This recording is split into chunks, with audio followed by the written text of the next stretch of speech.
한번 앞뒤 좌우로 보시면서 인사하고 말씀 나누면 좋겠습니다. 서로 보시면서 함께 예배하니 참 좋습니다. 그렇게 한번 인사하면 좋겠습니다.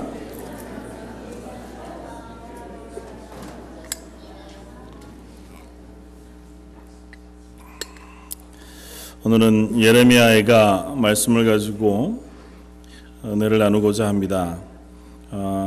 특별히 기다림이라고 하는 단어에 대해서 또 묵상하고 생각해보는 시간들을 가지면 좋겠다 생각합니다. 기다린다 혹은 기다림이라고 하는 건 사실은 인생에 있어서 빼놓을 수 없는 것들이기는 하지만 참 현대인들에게 잘 맞지 않은 혹은 우리들이 익숙하지 않고 좋아하지 않는 단어이기도 한 것 같아 보여요. 특별히 이제 저희가 캐나다에 살다가 보니까 조금은 기다리는 거에 익숙해 있기는 하지만 그래도 영 그게 이렇게 마음 편하게 잘 되지 않는 순간들을 맞이합니다. 마트 같은 데 가서 뭘 사려고 계산하려고 서보면 이 사람들 왜 이렇게 여유가 있는지요?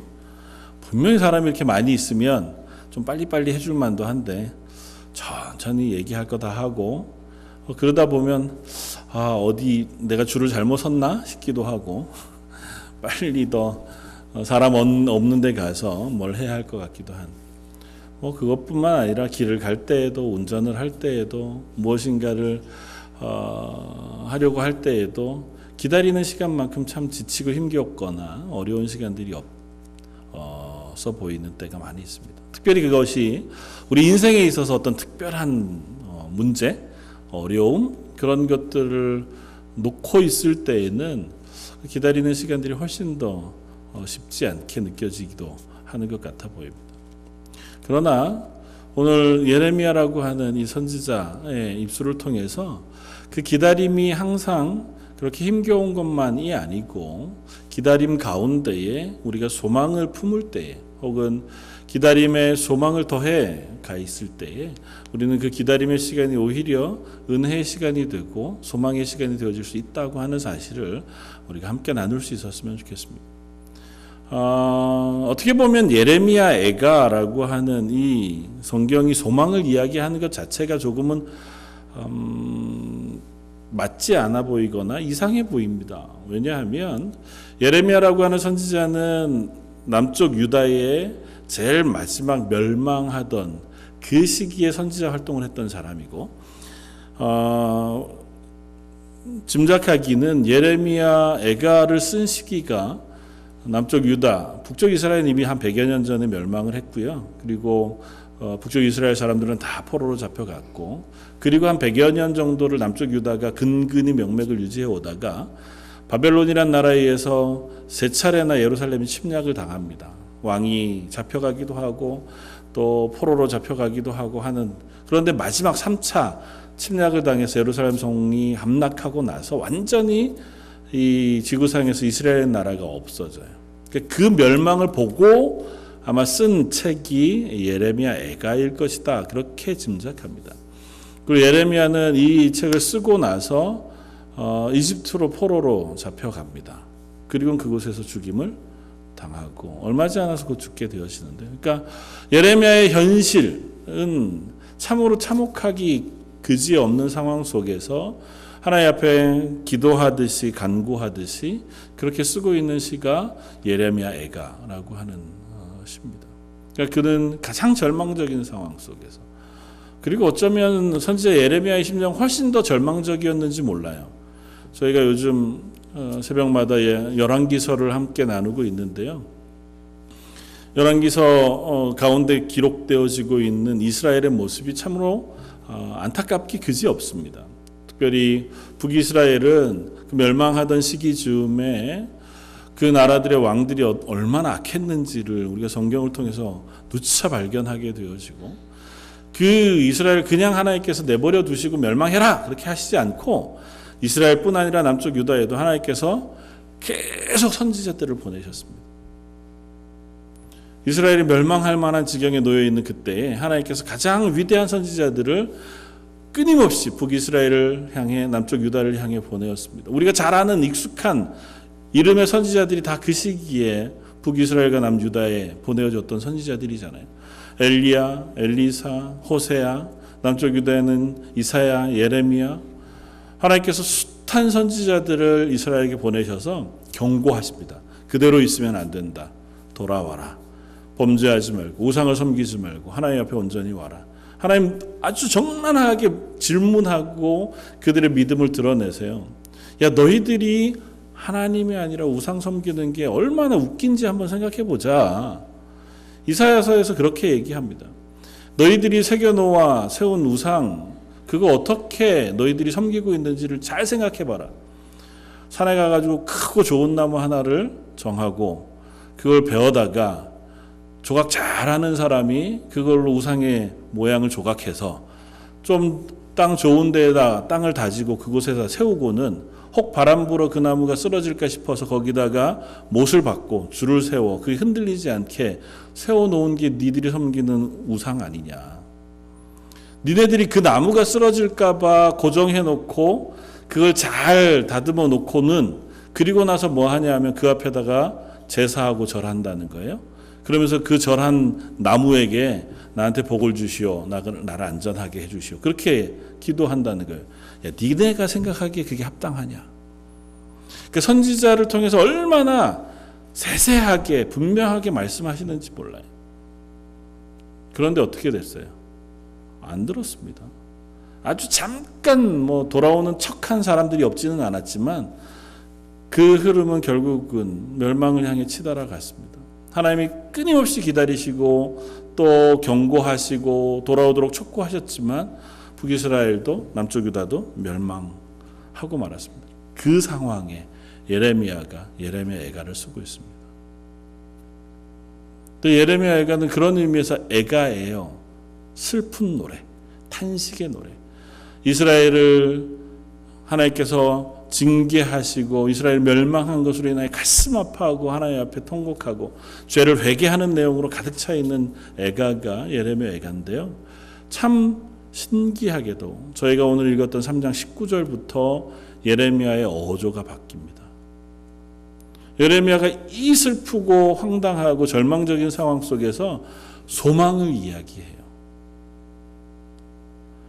예레미야 애가는요, 시편 가운데 시편 119편이 그런 시인데요. 알파벳 시입니다. 그러니까 알파벳 시라는 건 뭐냐 하면 히브리어 자음 알파벳이 총 22자인데요. 예레미야 애가를 보시면 모든 장이 22절로 되어 있습니다.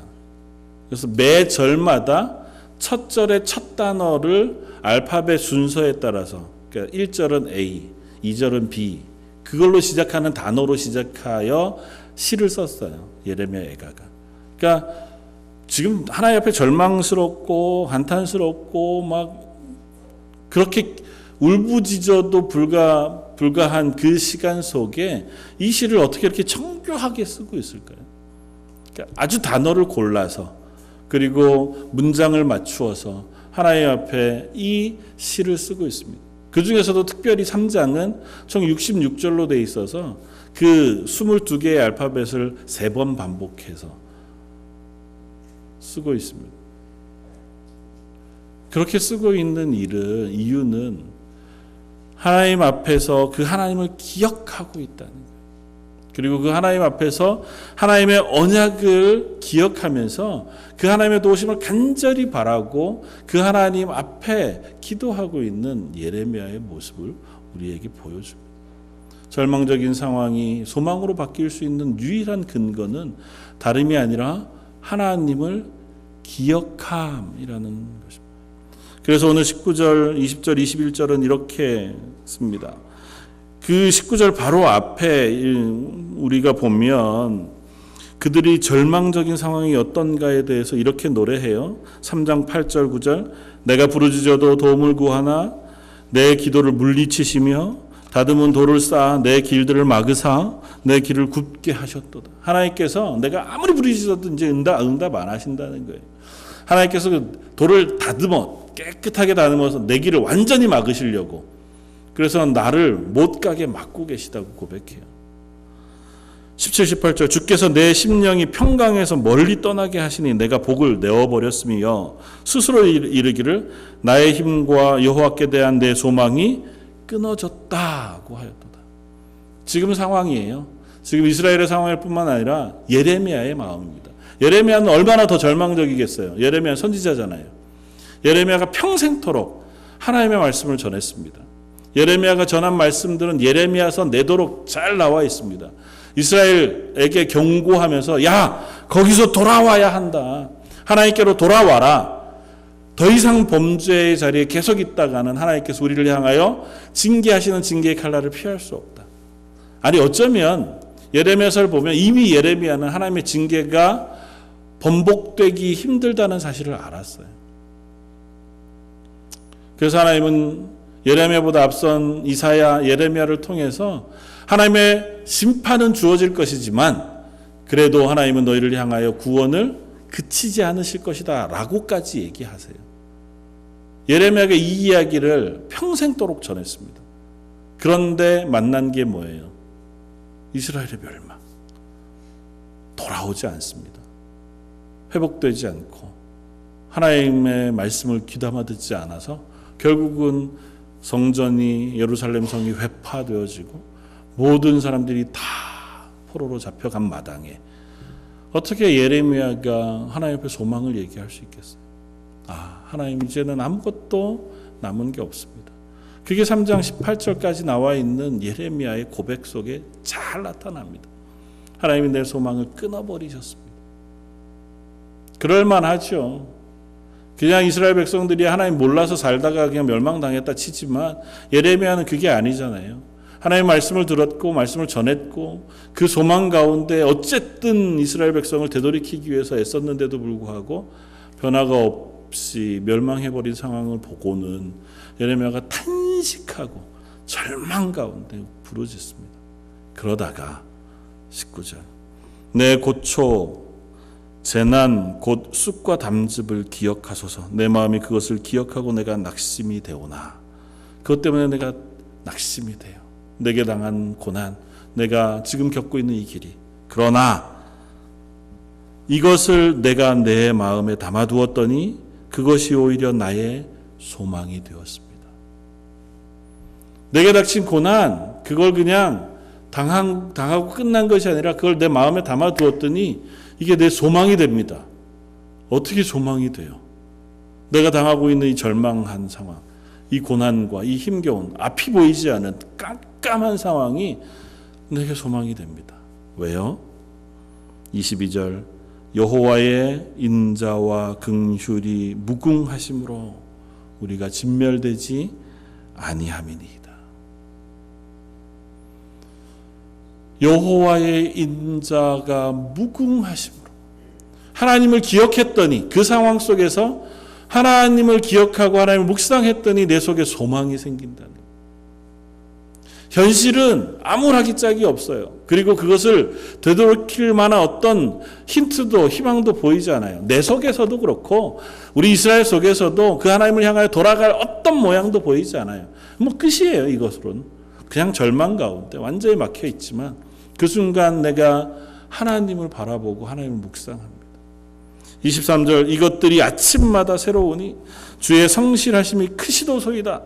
내 심령에 이르기를 여호와는 나의 기업이시니 그러므로 내가 그를 바라리라 하도다. 내 마음속에 소망이 생기는 이유는 다른 게 아니에요.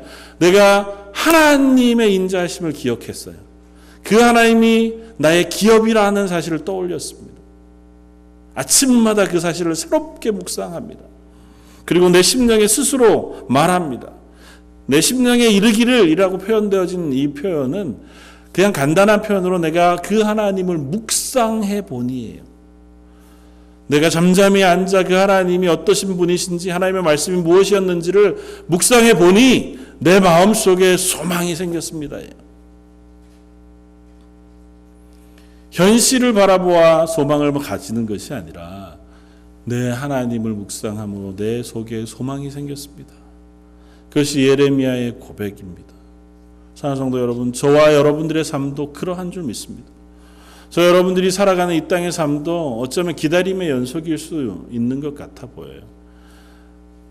오지 않을, 아직은 우리가 무엇이 어떻게 해결될지 알지 못하고 계속해서 기다려가는 시간들이 우리를 답답하게 하기도 하고, 하나님 도대체 어떻게 해야 합니까? 라고 물으며 질문하다가도 응답 없는 것 같아 힘겨워할 때도 있는 것을 봅니다. 사실은 그런 의미에서 기다림이라고 하는 건 우리에게 참 어려운 일인 것 같아 보여요.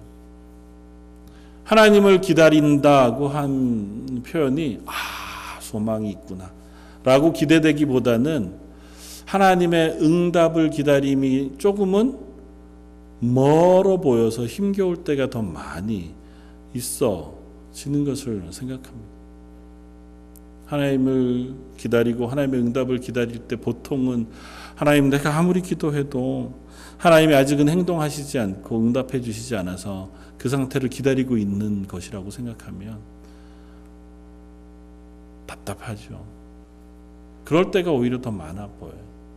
하나님이 아직은 응답하시지 않은 광야 속에 갇혀져 있는 느낌? 알기는 알죠. 하나님 응답하실 것은 아는데 하나님이 아직도 응답하시지 않고 또 앞으로도 그 기미가 잘 보이지 않으니 그것이 내 믿음을 연약하게 하고 나를 절망하게 합니다. 우리를 지치게 하고 우리를 힘겹게 합니다. 그것이 어쩌면 우리가 하나님을 기다리는 풍경의 많은 모양을 차지하고 있는 것 같아 보이기도 합니다. 그러나 성경은 우리들에게 끊임없이 이야기합니다. 너는 주 하나님을 기다려라. 여호와를 기다려라. 강하고 담대하여 그 하나님을 기다리라고 선언합니다. 왜냐하면 하나님은 하나님이시기 때문에. 기다림과 관련되어져서 저는 늘 가장 많이 떠오르는 것 중에 하나는 고도를 기다리며라고 하는 연극이에요. 제 대학 다닐 때 그거 참 많이 했던 것 같거든요. 근데 그 연극 아무리 봐도 뭔 얘기인지 모르겠어요. 혹시 내용을 잘 아시는 분이 있나요? 그 연극?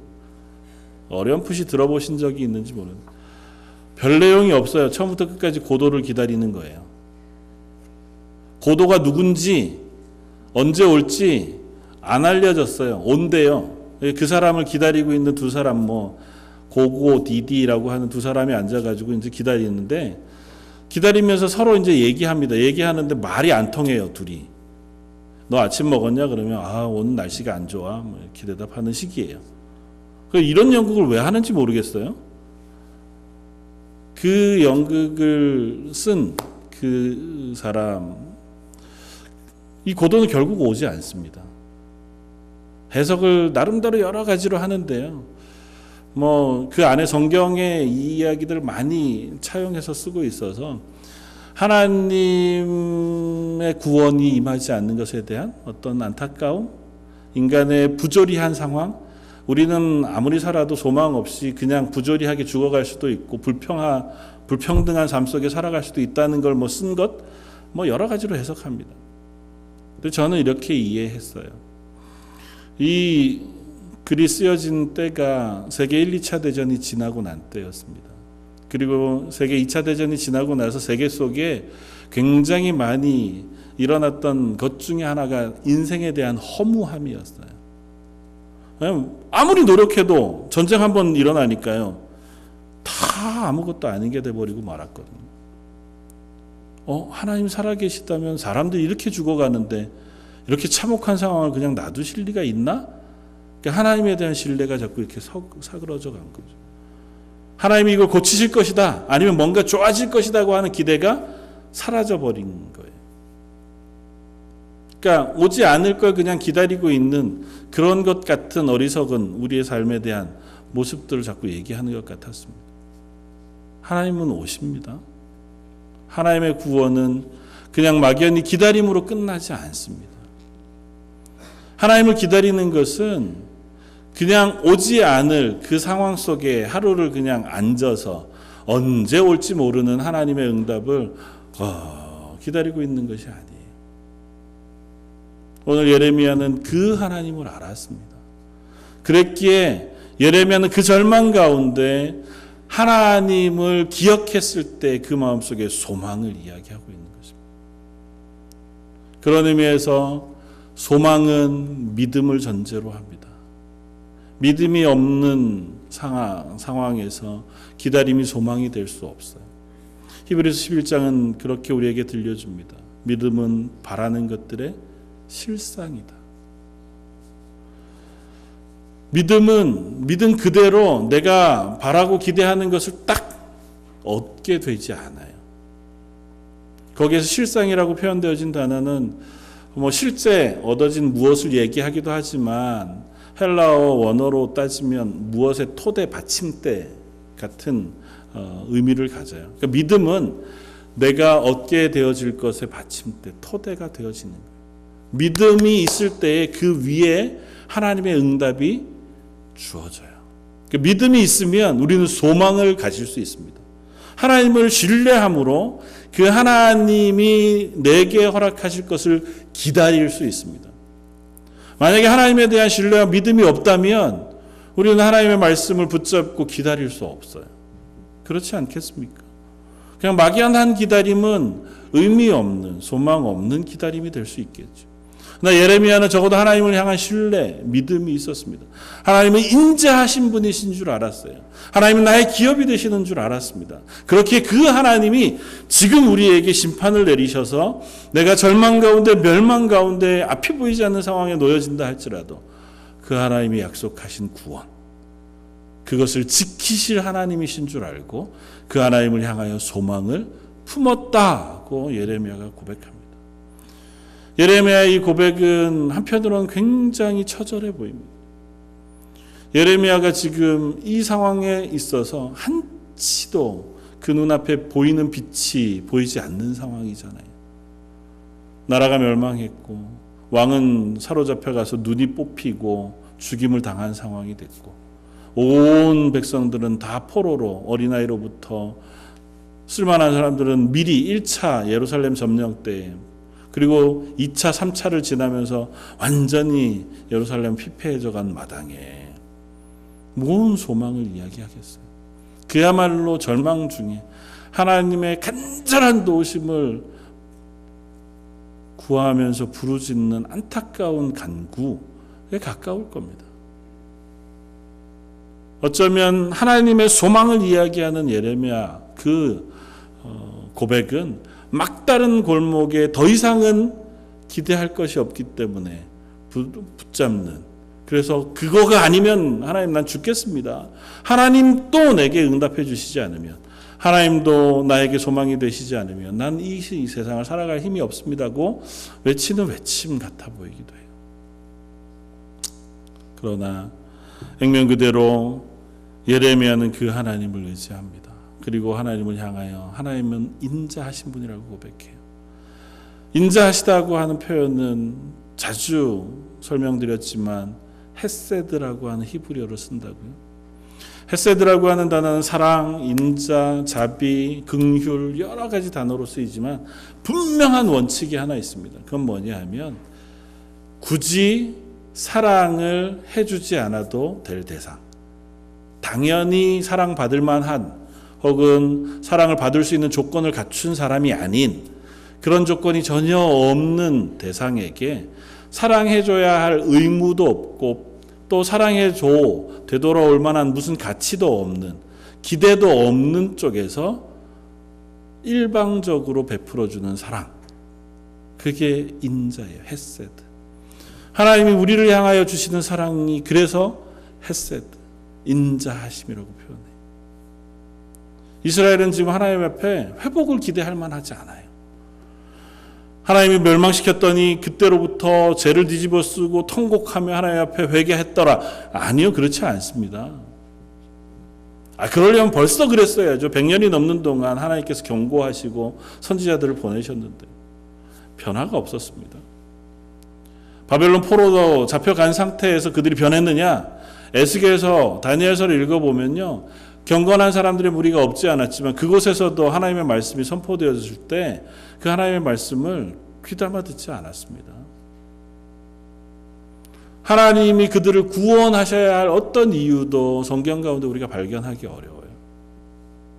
그래서 인자하신 하나님을 붙잡는 것. 그 하나님은 우리의 어떠함이 아니라 하나님의 하나님 되심 때문에 우리를 향하여 약속하신 구원을 행하시는 하나님이십니다.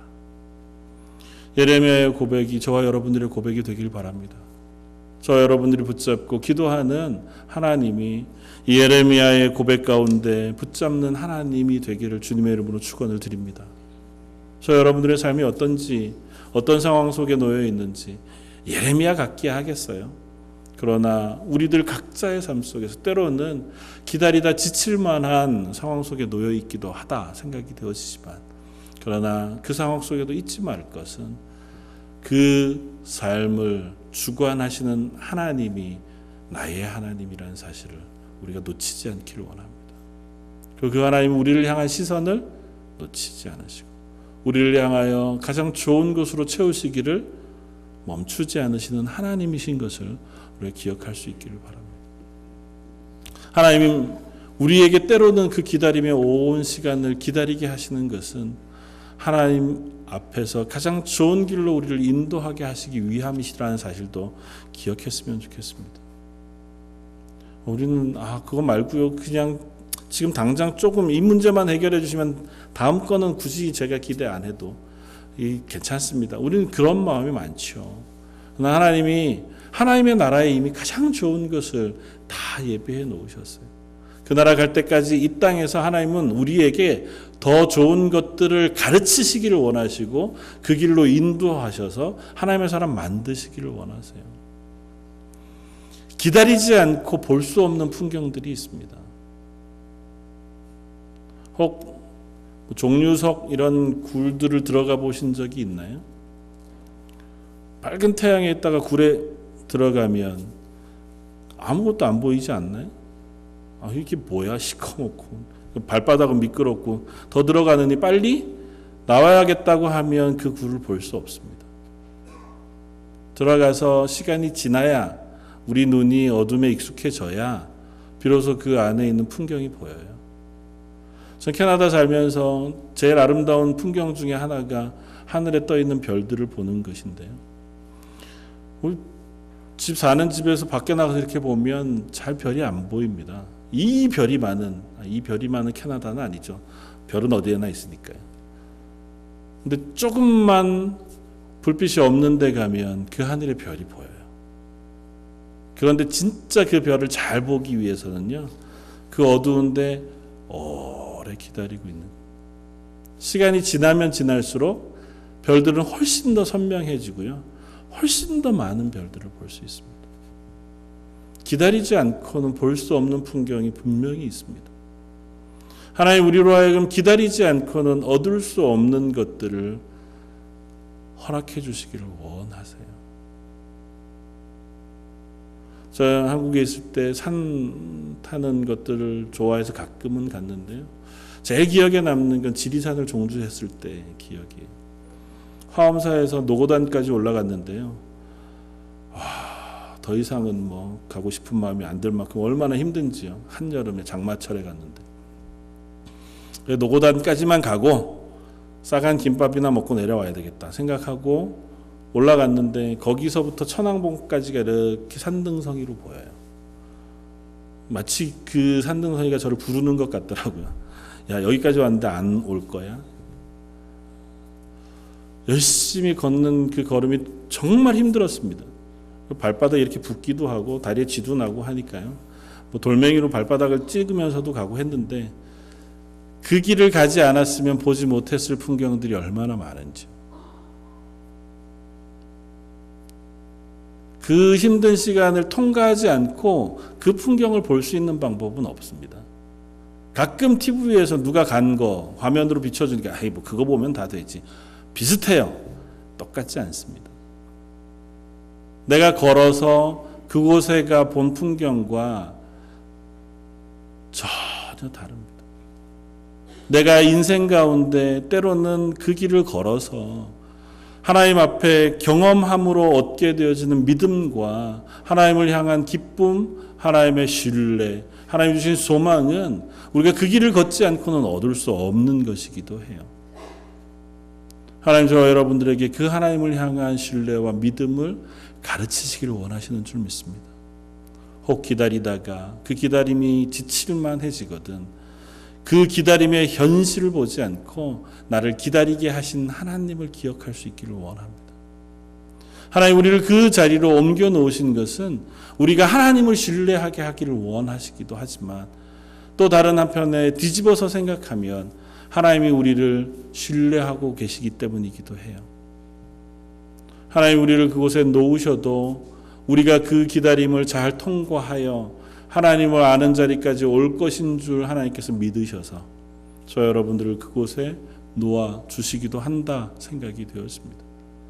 우리가 그 자리를 지나는 동안 하나님을 바라볼 수 있는 눈을 뜨기를 바라고 그리고 그 하나님으로 인하여 얻게 되어지는 소망이 저 여러분들을 힘있게 해 가기를 원합니다.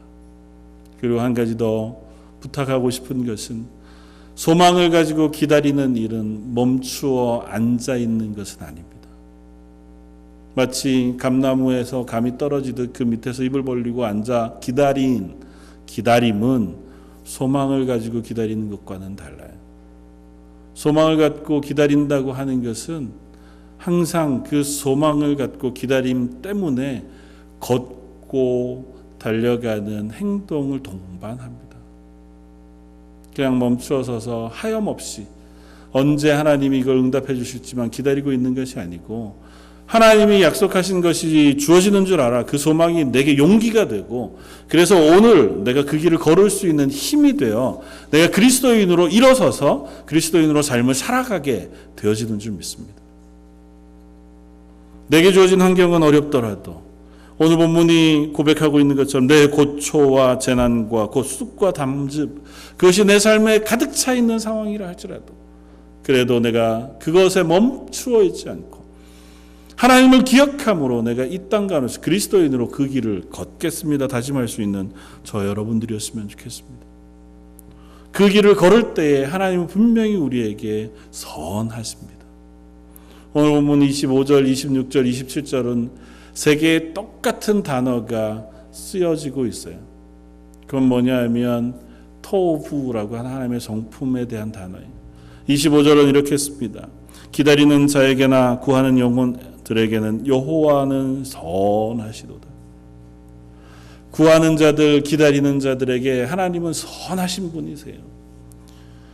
천지를 창조하시고 보시기에 심히 좋았더라 말씀하셨던 그 하나님의 선하심이 그 하나님을 소망하며 기다리는 자들에게 부어진다는 의미.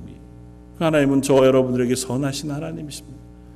그리고 26절은 이렇게 얘기해요. 사람이 여호와의 구원을 바라고 잠잠히 기다림이 좋도다. 그 하나님의 구원을 기다리는 사람이 어떻다고요? 좋다고요. 선하다고요. 저는 이것을 이렇게 해석해도 좋겠다 생각이 되어집니다. 27절도 그렇게 표현하고 있거든요. 사람이 젊을 때는 멍에를 매는 것이 좋으니 똑같이 좋다고 얘기하는 그 좋음은 하나님의 선하심을 내가 닮아가는 것이라고 믿어요. 하나님 우리에게 좋으신 하나님이시잖아요.